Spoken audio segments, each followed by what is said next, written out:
This video is about eye contact and the importance of proper eye contact in your public speaking.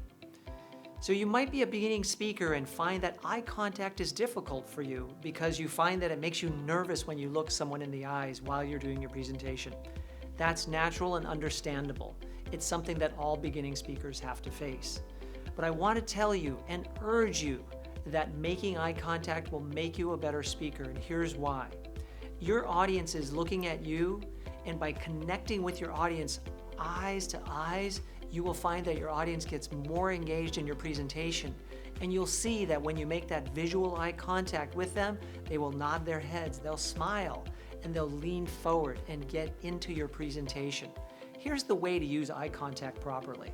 So as you're giving your presentation and you're just kind of roving about the room and looking at different members of the audience, you're going to come to certain phrases that are pivotal to the understanding of your presentation. When you get to a pivotal phrase like that, that's when you want to lock eyes on someone and make that phrase.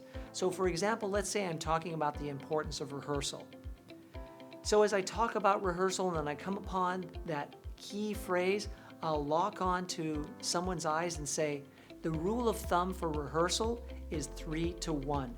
Rehearse at least 3 times for each presentation. Notice how I locked eyes right onto you as you're looking at me at that point, and then I go back to just making momentary eye contact with different people in the audience.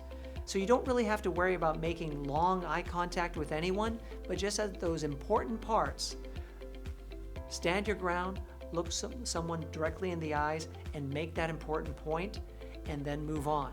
And that's the best way to use eye contact in your presentation, and it will get better and more natural as you practice and practice.